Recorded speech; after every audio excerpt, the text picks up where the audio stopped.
Ladies and gentlemen, please welcome the president of Stony Brook University, Dr. Samuel Stanley, Jr.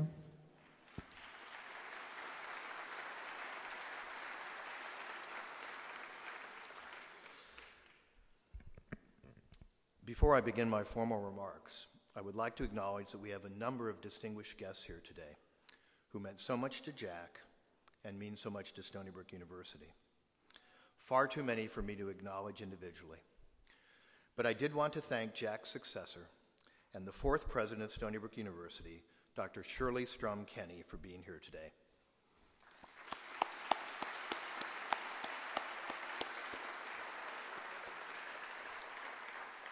As well as our esteemed elected officials, Senator John Flanagan, Senator Ken LaValle, Assemblyman Steve Engelbright, Assemblyman Mike Fitzpatrick, and Brookhaven Town Supervisor Mark Lesko.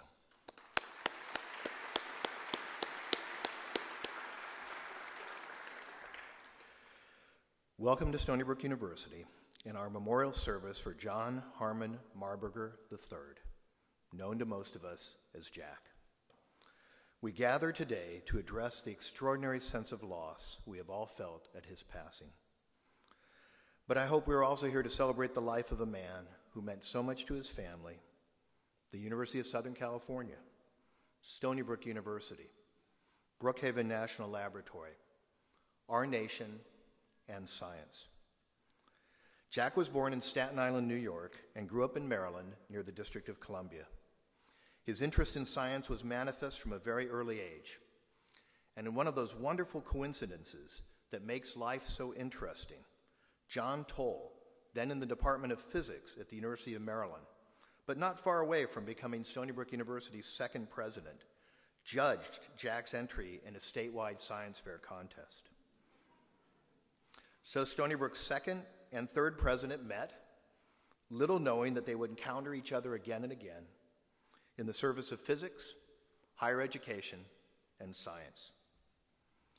Jack graduated from Princeton with a Bachelor of Science in Physics and then ventured west to Stanford, where he received his PhD in applied physics.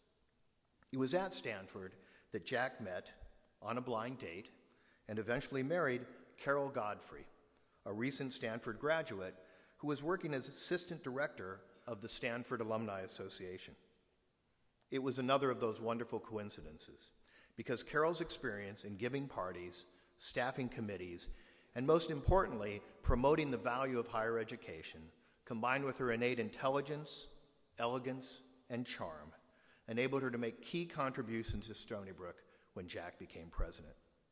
While we're focusing on Jack today, Carol was a vital part of his life at Stony Brook and helped start the Friends of Fine Arts Center, the Hospital Auxiliary, helped select our alma mater, and wrote 2 cookbooks to help the scholarship fund. But I'm ahead of myself. Jack had his first faculty job in the physics department at the University of Southern California, and USC was where Carol and Jack's 2 sons, John and Lex, were born. Jack's rise through the faculty ranks at USC was meteoric. Within 6 years, he was chair of the department, and 4 years later was dean of the College of Arts and Sciences. And 4 more years later, at the age of 39, he became Stony Brook's third president. Jack's accomplishments as Stony Brook's president from 1980 through 1994 were many. Foremost among them, the growth in sponsored research that would bring Stony Brook to the fore among public research universities in the Northeast, and the successful launch of Stony Brook University Hospital. And it's worth noting that Jack was dealing with very tough financial times. I know 2 anecdotes from his presidency that reflect those times. When Jack and I spoke last year about the budget stress currently facing Stony Brook University, he told me of a call he got from the governor's office via SUNY Central on a Friday afternoon when he was president. Due to a fiscal emergency, Stony Brook was to immediately develop a plan, due Monday, to cut 10% from its budget. Jack and his team worked round the clock to develop a plan, but as the sun began to rise on Monday morning, they were stuck on where to achieve the last $500,000 in savings.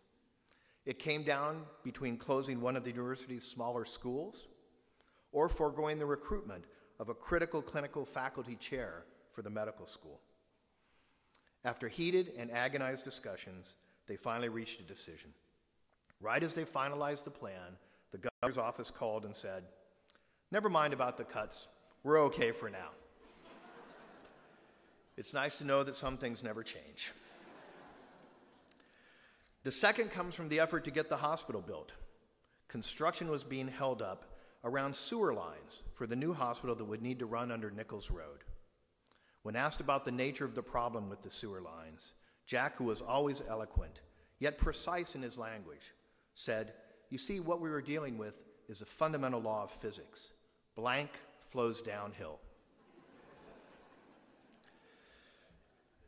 Jack steered Stony Brook, as he would Brookhaven National Laboratory in his next assignment, through rocky shoals by his brilliance as a leader. He was a remarkable student of human nature, and the same analytic mind that he applied to problems in the natural world helped him approach critical scientific, national, and societal issues. He recognized that all initiatives, whether scientific, academic, business, or personal, involved humans, and that understanding what motivated their behavior was critical to accomplishing anything in the real world. As he said in his own words, "My ability to deal with people in an objective and productive way made it difficult to avoid early executive responsibilities." How wonderful for this university, this region, and this nation that he chose to utilize this gift for the good of all of us. I will leave it to the next speakers to talk about Jack's impressive stewardship of Brookhaven National Laboratory and his dedicated service as the nation's chief science advisor.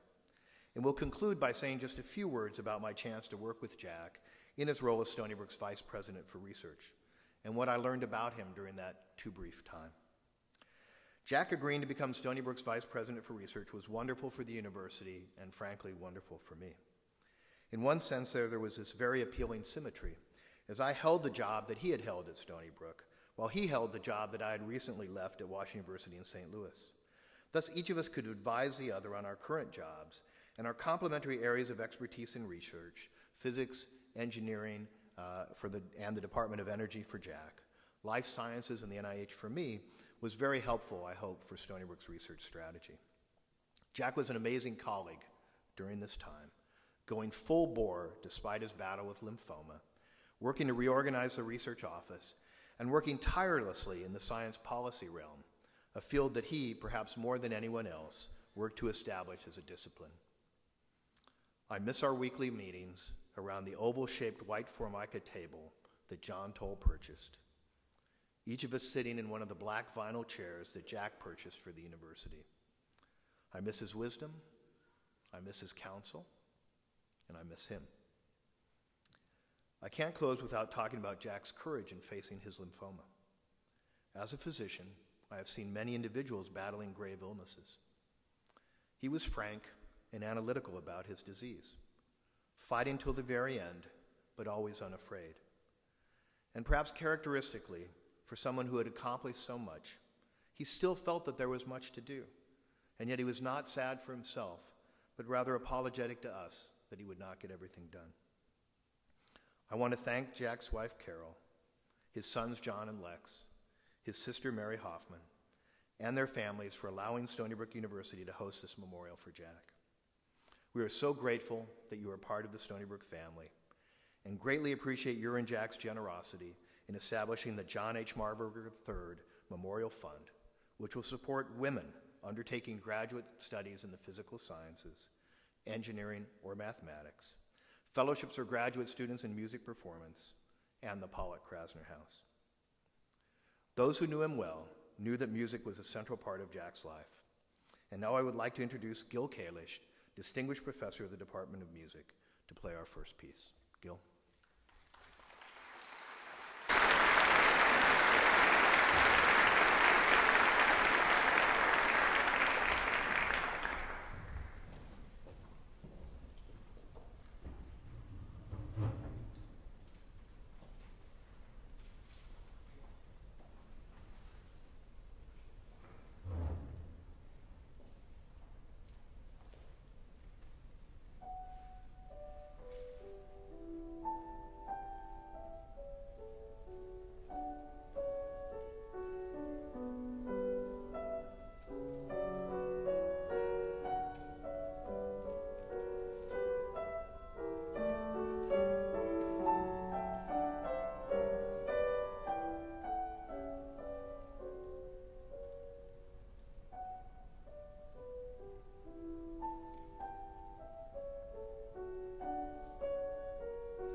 Please welcome Chairman of the Department of Philosophy, Dr. Robert Crease.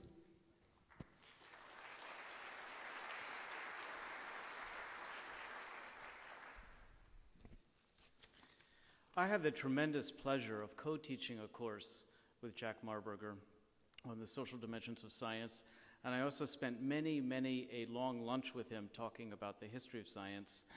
And I think I understand what it was that he knew that virtually no other science administrator knew at the time, which was how dramatically science was changing at the end of the 20th century. When Jack began his career, science was still largely protected from public scrutiny and government supervision. Scientists had been both actors and judges of their own performances. That was changing. Increasingly, scientists worked in a theater whose imaginary fourth wall had disappeared. The government and the public were now interacting with the management of science in important ways. Jack knew that this state of affairs was messy, expensive, often frustrating and inefficient, but he also knew that science administrators had to embrace it, and he modeled for us how to do it. Jack acquired this knowledge in bits and pieces. He was born in 1941 and got his interest in science and engineering as a child. He graduated from Princeton in 1962, and as Sam said, he went to graduate school at Stanford, where he met and married Carol, and he joined the physics department at the University of Southern California in 1966. After becoming department chairman in 1972, Jack hosted an early morning TV show called Frontiers of Electronics. That taught him how to present science and himself to a large audience. And its high point came on February 21st, 1973, when a magnitude 5.3 earthquake struck, awakening people through the San Fernando Valley. Their first instinct was to turn on their TV, and there was Jack talking about information theory. And you know the particular way Jack had of when he was amused by something, he would both chuckle and smile at the same time while speaking? He would tell me, that episode had a huge audience. Disasters, it seems, gave Jack his biggest audiences and brought out the best in him. In 1976, he became dean at USC. Articulate, responsible, media savvy, he became the administration spokesman in crises, starting with a scandal over preferential treatment for athletes. This taught him how to represent an institution under fire. In 1980, he became Stony Brook's president. At age 39, one of the youngest university presidents. And we all know how difficult a challenge this is. He had to manage an institution full of passionate advocates for indispensable departments, schools, and offices. In his 14-year tenure, he successfully promoted a broad perspective in which the whole flourished, and if each advocate was not entirely satisfied, at least they felt heard. Jack's diplomatic skill was so clear that in 1983, Governor Mario Cuomo appointed him to head a fact-finding commission on Shorehams nuclear power plant. The commission had a broad spectrum of advocates, and Jack knew there'd be no consensus. Still, he managed the meetings diplomatically and patiently, not attempting to adjudicate, but rather to describe a bigger vision in which even the most radical partisans could recognize themselves. And this was his signature style in conflict resolution. In 1988, Jack chaired the organization overseeing construction of the superconducting super collider, an accelerator project in Texas on which the Department of Energy was imposing, for the first time on such projects, formal procurement and oversight procedures. The project ran into trouble and was terminated in 1993. This experience made Jack aware that the government, too, was part of the community that scientists served, with its own evolving requirements. In 1994, Jack stepped down as Stony Brook president and returned to teaching, including this course on the social dimensions of science for Project WISE that I co-taught with him. In 1997, a leak of radioactive water from the spent fuel pool of a reactor at Brookhaven National Laboratory led to an uproar, including calls by activists to close the lab. That summer, I happened to be meeting Jack every other week for lunch. I'd describe how appalled I was by the behavior of all parties, and Jack would then calmly explain to me why all the players were acting as they did, and even why they had little choice, little wiggle room. Thanks to his experiences, he made sense of what was happening the way that few others could. Jack was ultimately tapped to be the lab's new director, and his calm and attentive demeanor did much to reduce tensions and to protect the lab. Here he had a more complicated task. He had to represent the lab to the outside, to the community, media, and politicians, but he also had to represent the lab to its inside, forging a mission for a multi-purpose institution experiencing powerful centrifugal forces. Now, my favorite example of how ingenious he was at this occurred when a Newsday reporter, just before he became director at Brookhaven, when a Newsday reporter asked him over lunch, "Do you believe in God?" It was a loaded and even dangerous question. The movie Contact had just come out a few months earlier. In it, a scientist gets fired from a mission for answering that same question honestly. And now the Newsday reporter, cannily, was confronting Jack with it. Jack knew that he was answering the question on Long Island, not in Hollywood, so there'd be no convenient plot twist that would rescue him if something happened.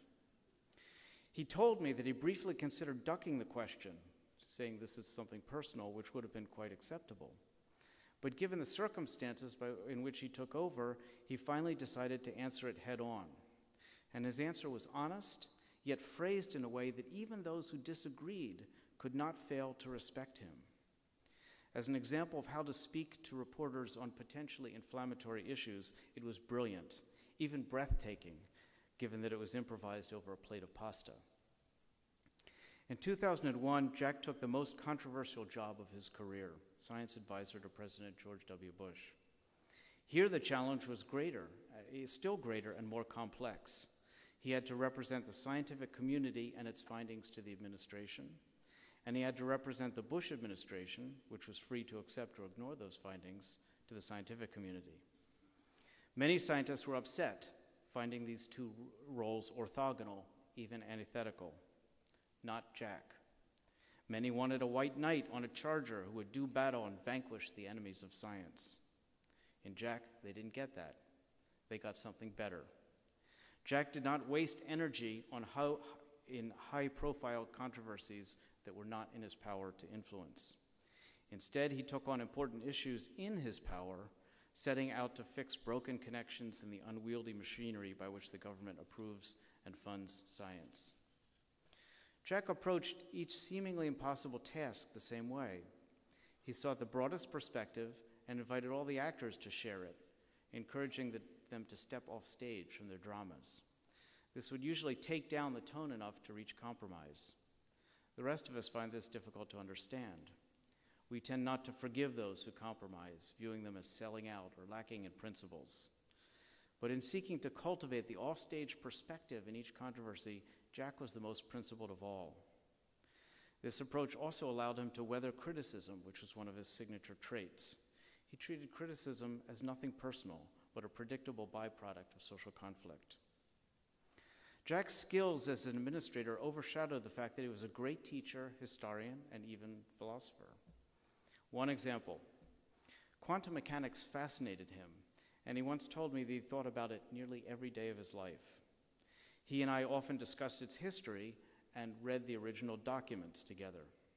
And he noticed something strange, something startling, in fact. In Heisenberg's famous 1927 paper announcing the uncertainty principle, Heisenberg says he has a proof, but he never supplies it.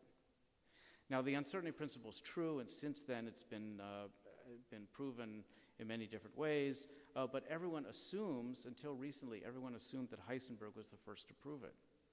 Jack realized that he wasn't and set out to find who was. It turned out to be a Cornell professor who happened to be visiting Heisenberg at the time. Jack examined this first proof, found some defects, it was needlessly narrow, and published his findings in the American Journal of Physics, volume 76. This was an important discovery in what science historians had assumed was a finely combed area, and it was a discovery that could only have been made by someone with the precision of a physicist and the contextual sensitivity of a historian. Jack's passionate love of physics was a key to his famous equanimity. After one crisis in which Jack had exhibited utter calm, one of his friends dropped by to ask, "How do you stand it?" That night in his diary, Jack pondered that question. He thought of activities that he found soothing, of building a harpsichord as department chair, of restoring a vintage car as dean, of designing his home using an architectural computer program as university president, all pursuits that juggled many complex elements that you had to pay careful attention, individual attention to each of the elements. He finally decided that the most satisfying pursuit of them all was physics. Physics has been the main stabilizer of my life, he wrote. This was the vision that he wanted us all to share. The world, both physical and human, consists of a myriad of elements which work together in a vast cosmic ecology. He found it a pleasure to contemplate how this all worked. And if it didn't work the way he expected, even better. That gave him the possibility of making a discovery. Jack had an intellectual love of nature that filled him with joy. We've lost someone who modeled for us the difference between partisanship and prudence, activism and leadership, advocacy and statesmanship. He modeled this difference better than anyone else, and in a time in which we need such models more than ever. Please welcome Dr. Hal Metcalf, Distinguished Teaching Professor in the Department of Physics at Stony Brook.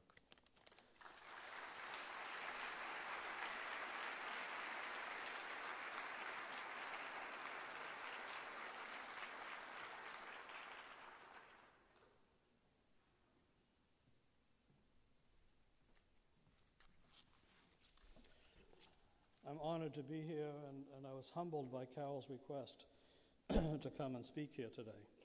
You have to excuse me while I play with glasses. Jack had many different personas, and I will discuss one of them here. Jack as a scientist and as a teacher and as a mentor. You'll hear about others from some of the other speakers. We've already heard from Bob.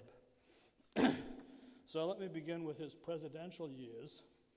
When he was president, there were many occasions when I would leave a phone message with the secretary or somebody in the office. There wasn't email then, or at least it wasn't very much used. Anybody in the room remember BitNet? Anyway, I'd leave a phone message and I'd get a call back from him, sometimes within a few hours. How about tomorrow or the day after? And he'd show up in our lab. He'd take off his jacket, never took off his tie. I used to tease him about that too. Go to the blackboard, pick up the chalk, and start writing equations on the board, and he never missed a beat. And it didn't matter what we asked him, his answers were always incredibly clear, as if he'd prepared a lecture. And then he'd go back to being president. I asked him one time, how do you do that? And he said, Hal, I'm just a physicist doing the president's job. That was characteristic. When he was president, one of his neighbors, whose children were the same age as his own kids, became closely connected with him. Bob Pearson. I don't know, is Bob here? Okay. So Bob became a student at Stony Brook, but he was fascinated with science, and so he became very close with Jack.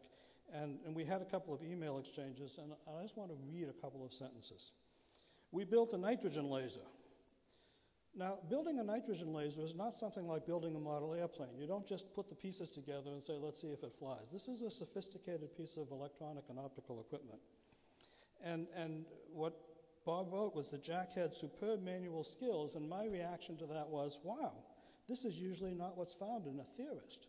Theorists usually, we tease them about they don't know which end of a screwdriver to hold. But he had superb manual skills, as I'll comment in a minute, and Bob wrote to me that when he asked Jack, why, how, whatever, Jack said, it helps clear my head, and Bob just alluded to that situation. Bob wrote, I also tried to help him restore his MGB GT, so a 1950s sports car. I had the same car in high school, and so had worked on mine quite a bit, and Jack asked me to look at his. The engine had frozen, I couldn't make it work, but I remember he came home one night while I was working on it, and without bothering to change his clothes, he simply crawled under the car with me to have a look. Carol, what do you think about those clothes? As a kid, I always remember how deftly Jack ate. I know that sounds strange, but he was a real master with a knife and fork. I remember one meal at his house being amazed at how clean his plate was and how my chicken looked more like I had a hammer. So these manual skills are something that we experimental physicists look for in potential students for experimental purposes. I would much rather hire or have in my laboratory a kid who worked on bicycles or sailboats than somebody who got a 99 plus average in high school. Here was a theorist who had these skills, and it was simply amazing. I'll skip through the presidential years in deference to other people, but he came back to the department after his presidency in 1995, and he gave a series of lectures on quantum optics. Those of us who were privileged to hear these lectures marveled at his precision, his consistently close ties to laboratory observables, and his ability to manipulate the mathematics so beautifully and elegantly. This was a graduate level course for faculty and advanced graduate students. I also happened upon some of Jack's notes from a lecture that he gave at the American Association of Physics Teachers in memory of one of our other colleagues, Max Dresden. Some of you may remember Max. I left administration in 1994, and a few years later I taught a mainstream physics course after a lapse of about 20 years. And he says, I found some notes that I'd written. Here are his notes. Most students find the text difficult to read, and so do I. The narrative account of mechanics is cluttered with so many pictures, boxes, special examples, helpful hints, summaries, tables, and special applications that it's hard to see the forest for the trees.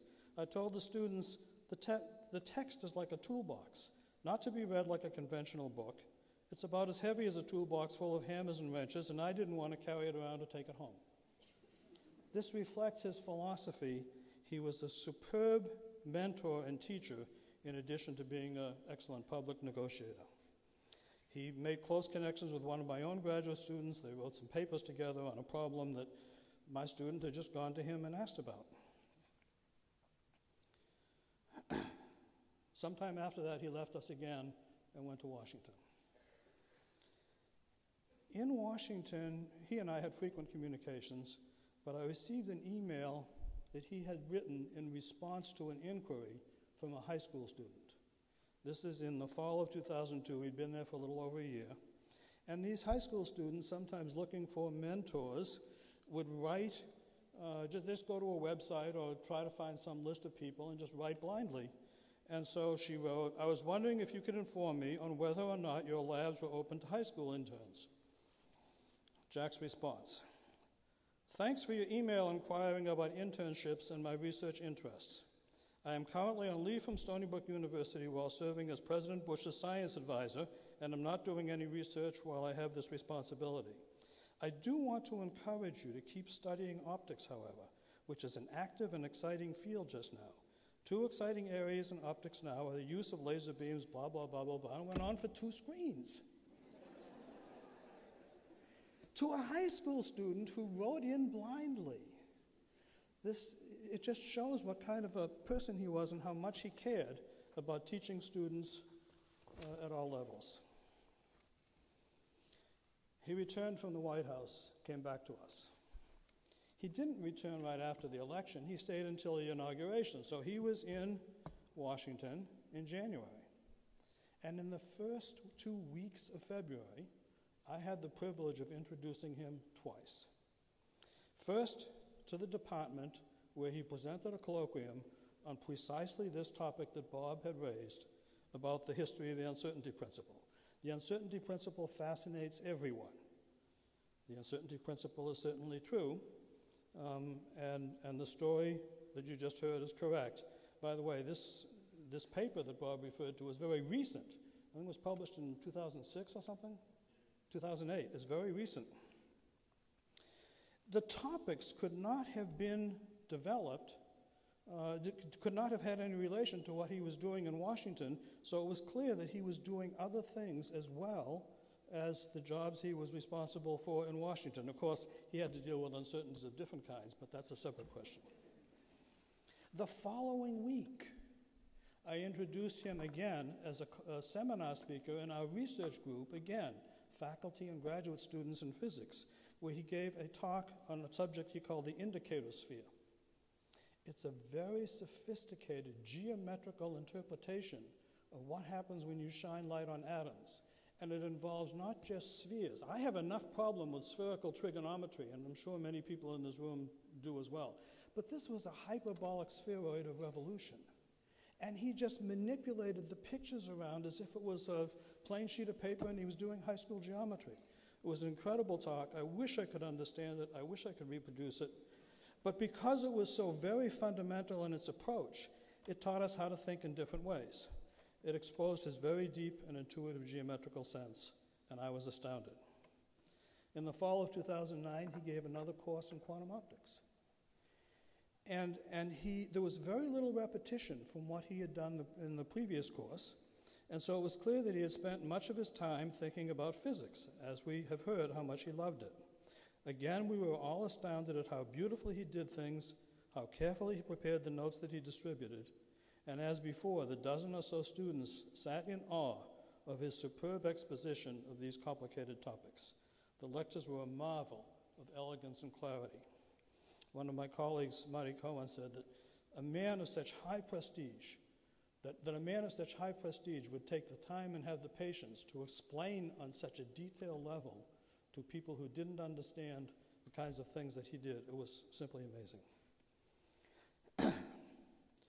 During that time, I was interested in the subject involving light, too. We were in good company not understanding what light was. Jack wrote a famous paper called What is a Photon? And we discussed these topics, and we were in good company because Einstein died writing notes that he didn't understand light either. So we talked quite a bit about it, and one time when I had been pushing him a little bit hard, he said, "Look, Hal, the only thing you know is that your detector responded. You can interpret that any way you want." And so it just shows how clear thinking he was, that what you know and what you can infer from what you know are very different things. In the winter, and I'm not sure of the date, in the winter of 2010, he gave a public lecture on energy policy. And it was a quite different talk from the Jack that we knew in the classroom, that we could ask questions and who would have banter back and forth. This was a very formal presentation. And I remember at the end of it, I was talking to whoever I was sitting with, and I was sort of surprised by how formal and carefully and precisely he chose every word and every sentence. Afterwards, I went up to Carol and I said, "Who was that guy?" Because he wasn't the person that I had known in the classroom. And she just looked me right in the eye and she said, "Hal, that's the guy I married." Let me come back to Bob Pearson. Bob wrote, "I hope that a part of him lives on in me, and that part is that at least I greet my physics students with the same love for the subject that he greeted me with." And I'll conclude with another statement. I should also point out that obviously he could have made me feel stupid or naive during our work together, but all I ever felt was a desire to get me as hooked on physics as he was. It worked. Thank you very much.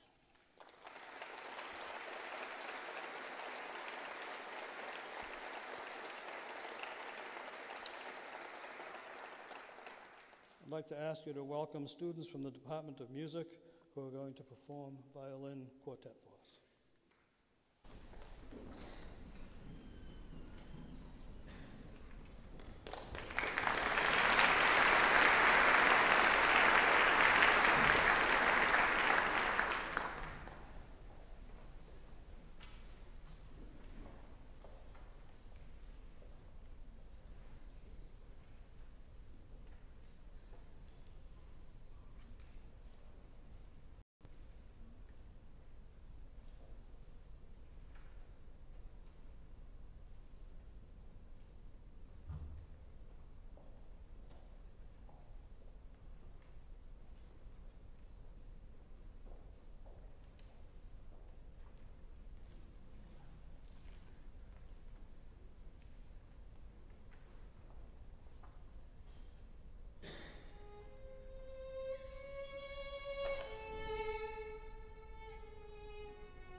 welcome Director of the National Institute on Drug Abuse, Dr. Nora Volkow.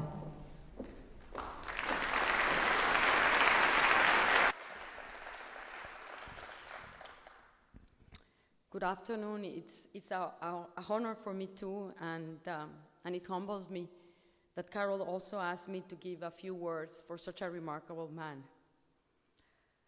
Carol, thanks very much. Jack is part of who I am, and I recognize how impossible it is to convey the uniqueness and complexity of Jack. His joy, his excitement, his brilliance, his curiosity, his generosity, his love for science, his love for music, for art, for nature, his love for his family. Most of us know him for his science career because that was his public persona.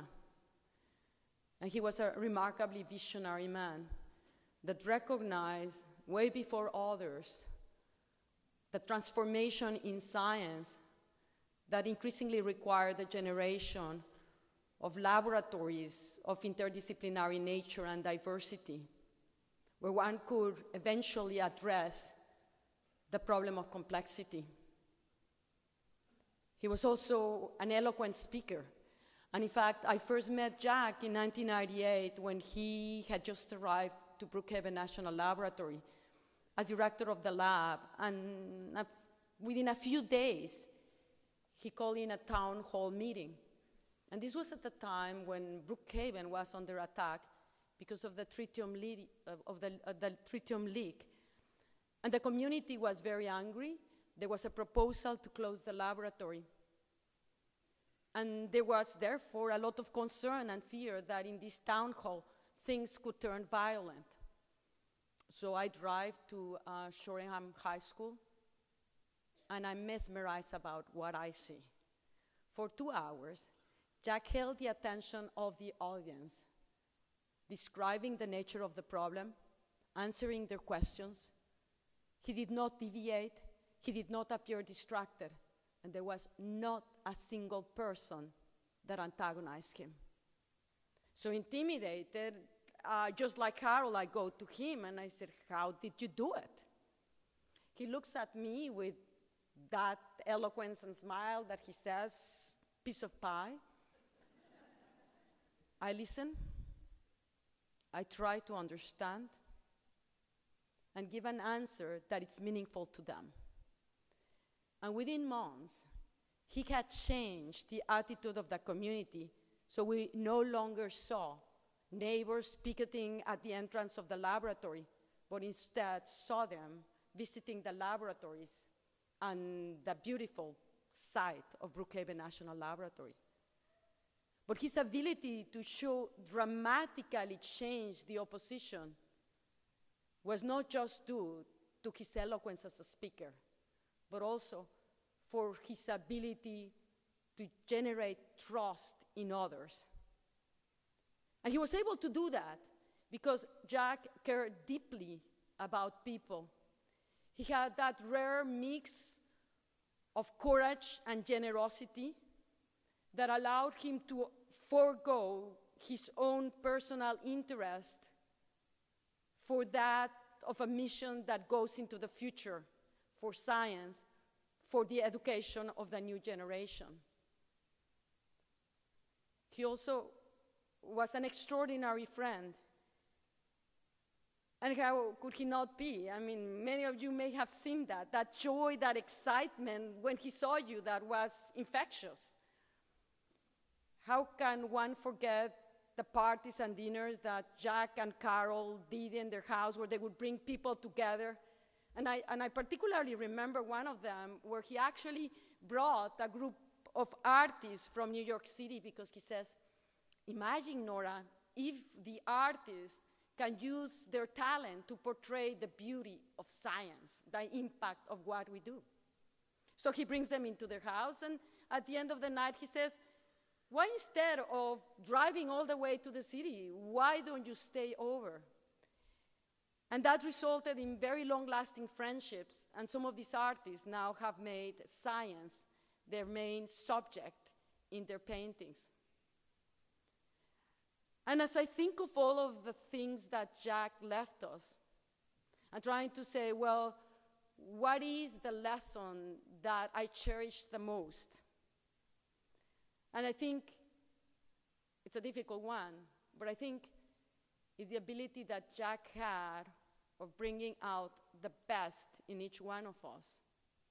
Because how we behave and what we do is not just a function of who we are, but our interactions with others. And that ability enabled Jack to make people do things that would go beyond their own benefits for a common cost. Jack's loss is terribly painful. And I don't know how it could not be any other way. And in many instances, I've always asked Jack for help when I was in turmoil and when it was a very complex issue. And Jack, with his calmness, would look at me and say this advice to me and says, Nora, listen, try to understand, do the right thing, and you will be okay. I don't know, and I like to think we will be okay. We've learned a lot from him. But what I can say is if we are able to emulate what Jack did in eliciting the best from others, then we will be okay as a society. Thanks very much.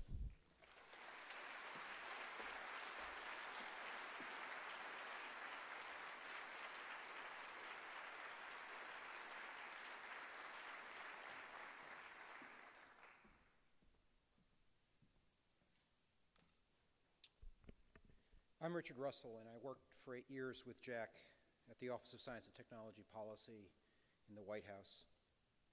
Dr. Marburger was unusual in Washington. He had all the strengths that successful presidential advisors share: a keen mind, a desire to make positive change, and an ability to tell the most powerful chief executive in the world what he needed to know, not what he wanted to hear. What distinguished Jack was a trait less common in the halls of power. He was by nature and deed selfless. Jack's motivations were always clear to those who knew him. He simply and consistently wanted to do what was best for his country.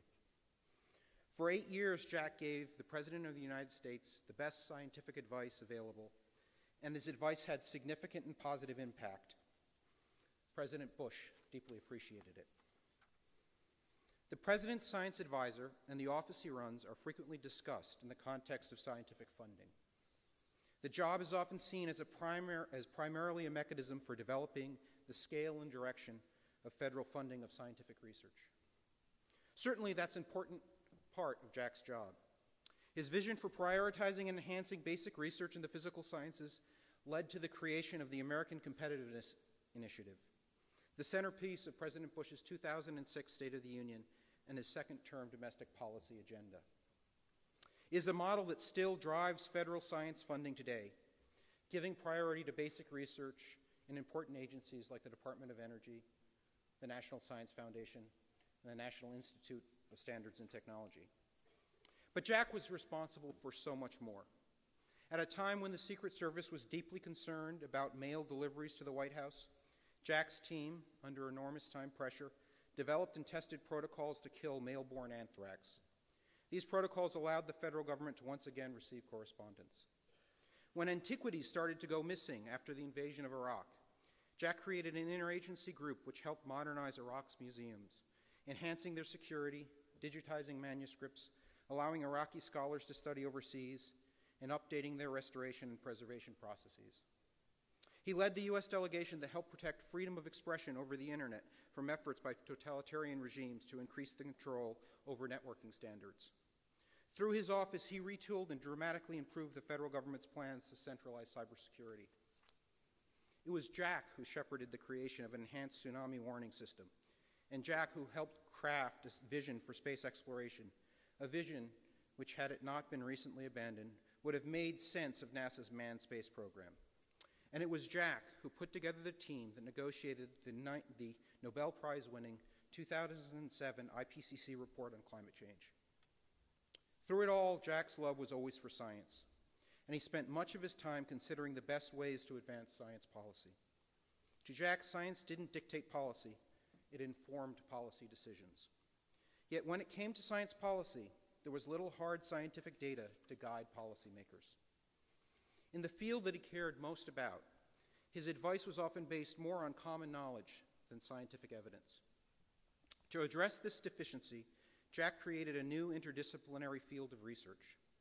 The science of science policy, as the field is now known, has been embraced by academia and the federal government and will dramatically improve the quantitative basis for policymakers to make decisions on R&D policy.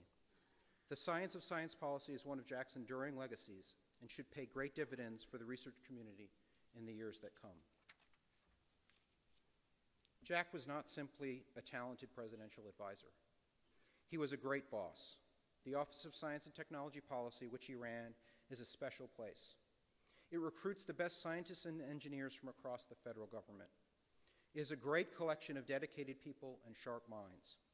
They are hard to impress, and they were always impressed by Jack. I cannot recall a single member of Jack's professional staff who did not hold him in the highest regard, consider him not only a superb leader, but a friend. I wish I could do justice to Jack's work at OSTP, but in a very literal sense, words fail me. Jack was so much more articulate than I am, or for that matter, anyone else on his staff. I learned very early on not to bother to have people write speeches for him. He would always write his own, and they would invariably sing. One seldom thinks his policy pronouncements as eloquent, but Jack always turned a beautiful phrase. Jack's words were a reflection of his true nature. To borrow from his draft of his final book, Science Policy Up Close, he was a man with an inner kind of pride, of craftsmanship and accomplishment that drove him to great deeds. Deeds that were achieved with such humility that all who knew him were left to marvel at the beauty of this truly selfless man. I had 8 wonderful years with Jack. And on behalf of all of Jack's staff at OSTP, we thank Carol for lending him to us and to the country. We are all enriched by working for him. We will always have him in our heart.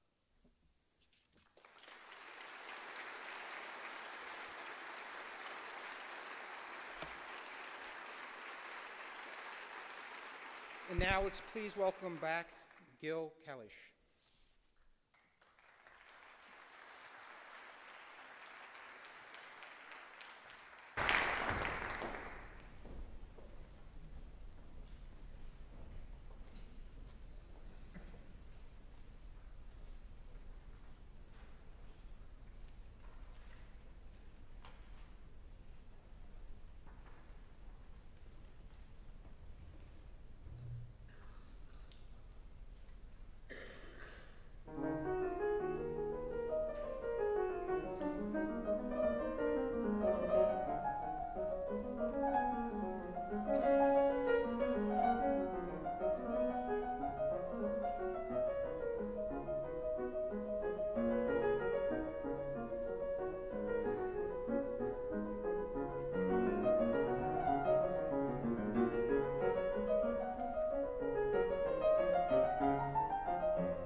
Please welcome Dr. Marburger's son, Lex Marburger.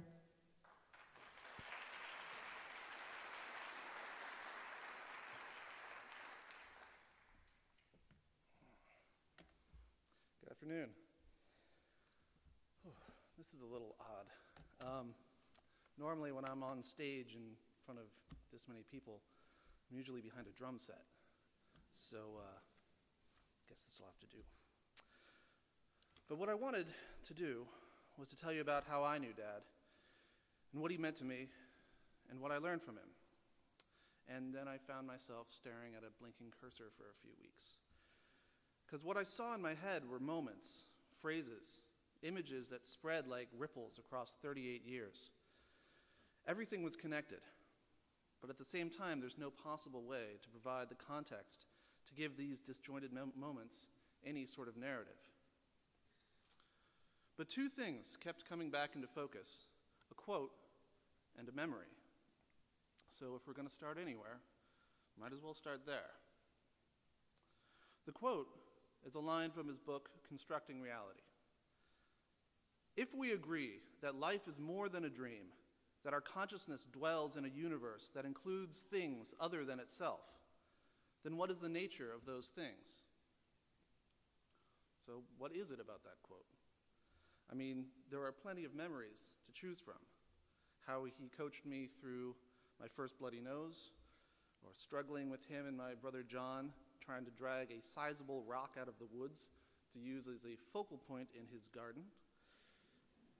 Or the time when I was 5, asking him how a calculator worked, and he actually told me by trying to explain base 2 numbering. That didn't quite pan out at the time. The quote speaks of a curiosity about the world, a practical curiosity. There's no room for idle speculation or for delusions. There are things out there, and they can be understood. In a way, it's the basic premise, not just of science as he knew it and taught it, but of rational thought in general. And he used that line of thought throughout his life to help him in whatever situation he found himself. So, when Dad made his transition away from primarily physics and into administration, that attitude stayed with him. If being a scientist means always asking another question and never quite getting a complete answer, once he started trying to figure out how people worked, he was bound to end up with more questions than answers. And that's something Dad loved doing, interacting with different ideas and different minds, finding out new pieces of information. He wasn't interested in people who knew the same things he knew, or even agreed with him. He was looking for new perspectives. Even if there was disagreement, he would always take the time to listen to a well-supported viewpoint. He showed us that the way to grow wasn't to hear your own opinions mirrored back at you. It was to interact with new and different ideas out there in the world. Which leads us to the other thing that surfaces when I remember Dad. It happened a few years ago when we were in Montana talking over some of the early drafts for his book. This is a near perfect summation of Dad to me. There he was, on horseback, riding through a pine forest on a hot summer's day in northwestern Montana, discussing the finer points of particle physics. Anyway, we were talking about probability equations, and quite frankly, I started feeling like I was 5 again, trying to comprehend binary numbering. Then he said to me, "You can do all the math, work out the equations, but in the end, if you want to know what happened, you have to go look." 5 simple words, fairly obvious, but I was struck by them. You can read all the books, spend your life in the classroom, but that's all still prep work for the real task, because you'll never truly know until you go look. Words are not experiences. Reading about laughing isn't the same as laughing. You have to get out there and get your hands into it. That was how Dad lived his life. And if there's anything this memory of him can still teach us, it's that the universe is out there every day, whizzing by. What he would want us to do is to get out there and go look. Thank you.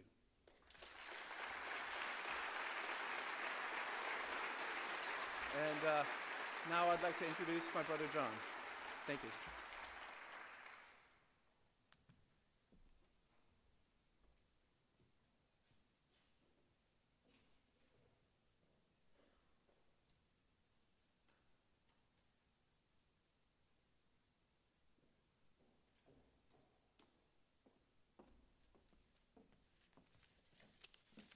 Thank you, Lex.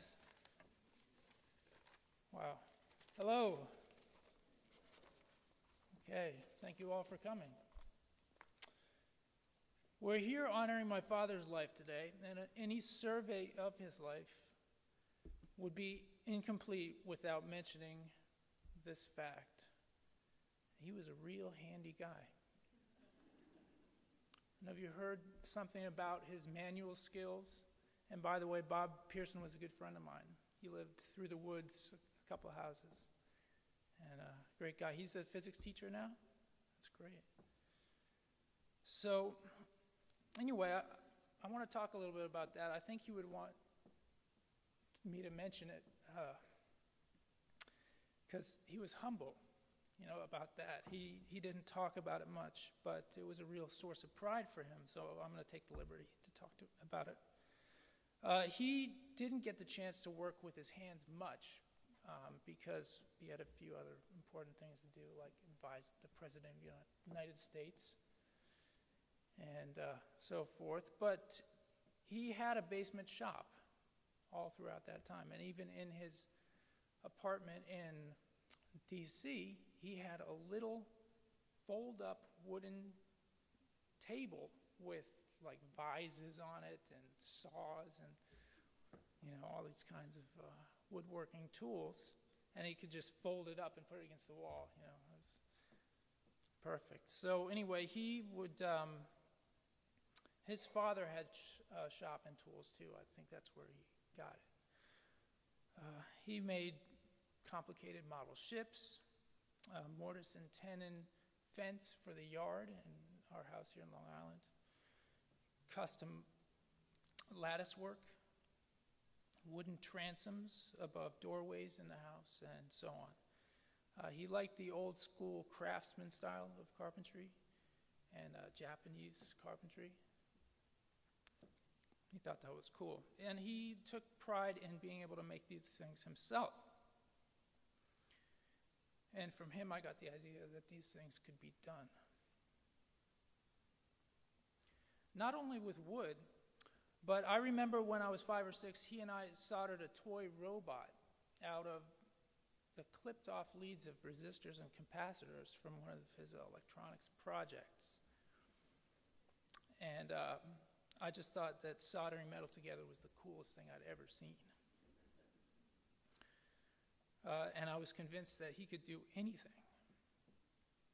But what really stands out for me, and what I want to share with you this afternoon, is that banjo over there. Now, he built that. Excuse me, my mouth's getting a little dry. He built that himself. He also built a harpsichord, which you've heard about. I wanted to share that with you too, but when they told me I had to bring it over here myself, the banjo sounded like fine.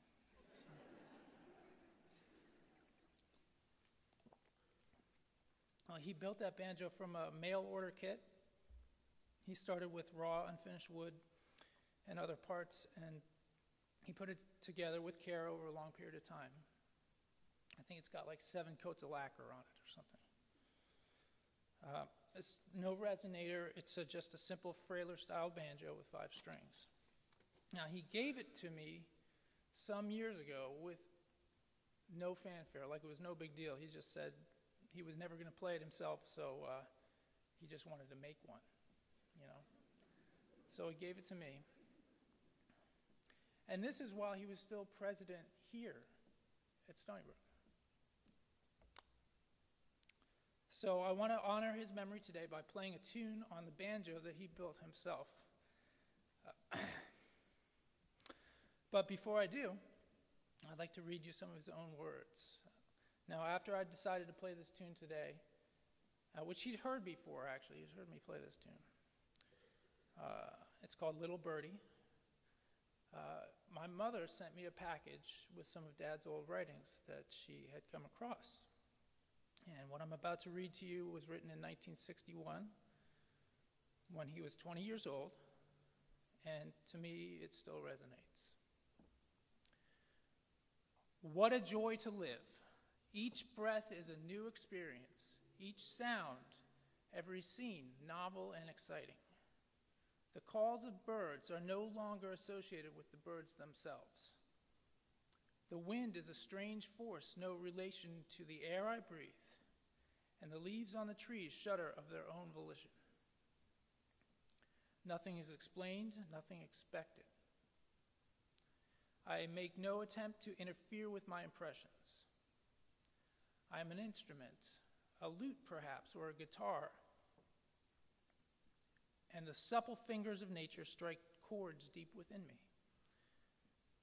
I respond to my surroundings as a meadow to the spring sun. I am molded by my surroundings as a brook running effortlessly about huge boulders, constantly twisting and turning at the whim of its shifting banks. I am a part of my surroundings and a brother to all that I can hear or feel or see or smell. That's it. So thank you for letting me share that with you. And I'm going to go over there and hope that banjo's still in tune.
I've a short time to be here,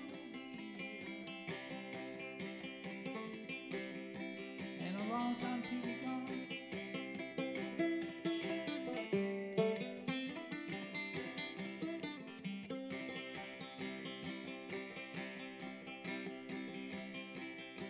When I was younger, I sought adventure out in the world so wide. Well, I traveled, trying to unravel the mysteries of life.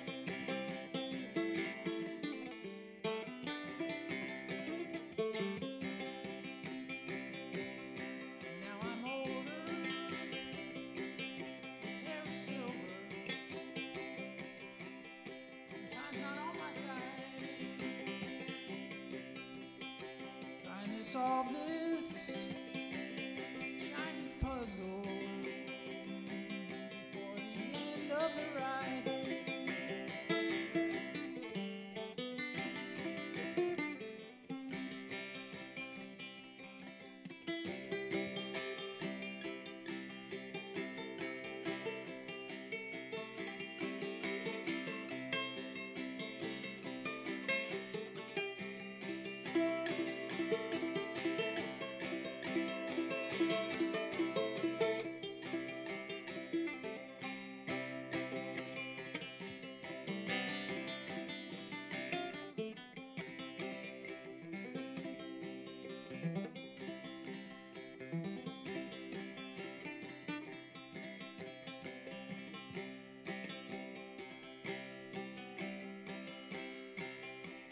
Little birdie, sing to me a song. I've a short time to be here and a long time to be gone.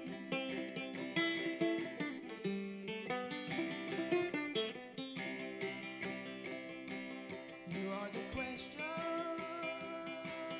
to all my answers. You alone remain.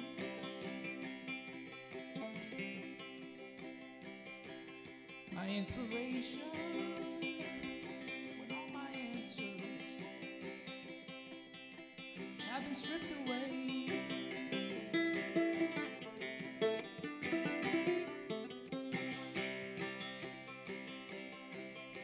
Little birdie, sing me a song. If you did not sing, I would not dream, and life's meaning would be gone.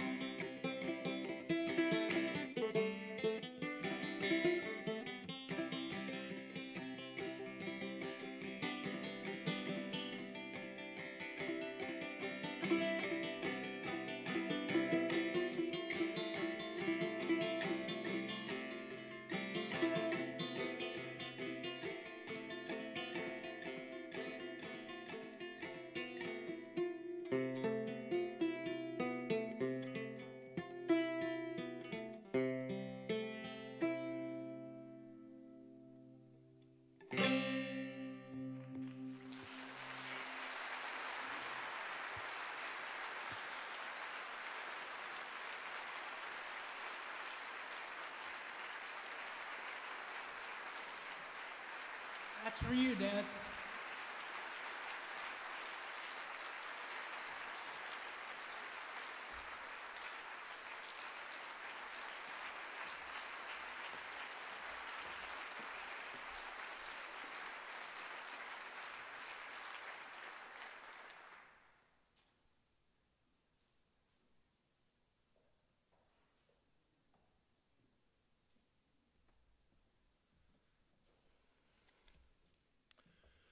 Such was the scope of Jack's life and his accomplishments that today we only touched on a small part of what he did and who he was. But we should not despair.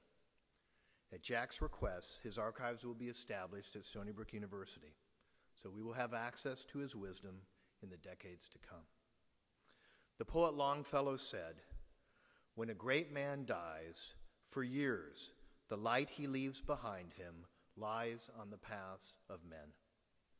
Jack was a great man, and his light will continue to illuminate our paths at Stony Brook and all of the institutions he touched for years to come. I now invite everyone to come to the Wong Center for a reception to honor Jack. Thank you.